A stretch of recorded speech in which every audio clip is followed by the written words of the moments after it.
Let's get more reaction from Russia now. Mohammed Val is our correspondent in Moscow. Interesting noises coming out of Washington, and it's interesting to hear that there may be positive noises coming out of Moscow.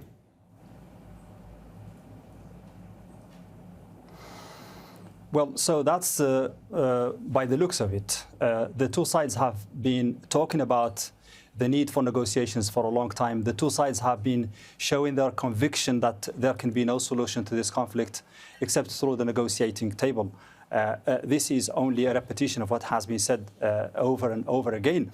But here, the understanding of Biden's statements here in Moscow seem to be that there is a precondition by Washington that Russia should show its readiness to withdraw from Ukraine, and that is unacceptable here in Moscow. Dmitry Peskov, the Kremlin spokesman, said that's not acceptable. Russia considers those territories now Russian territories, and one of the problems of any negotiations with Washington is that Washington doesn't want to recognize that these territories are now Russian.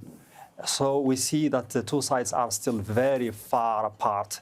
And he said the special operation will continue until Russia asserts its rights and secures what it is, what it considers its goals and plans for this conflict.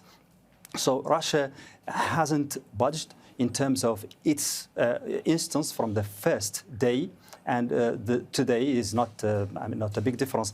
But he said that President Putin is ready for negotiations, and he thinks that only a peaceful solution is the way forward, and only negotiation can be the way forward. But that doesn't mean the end of what Russia is doing now in Ukraine. Mohammed Val there for us in Moscow. Thanks for the update.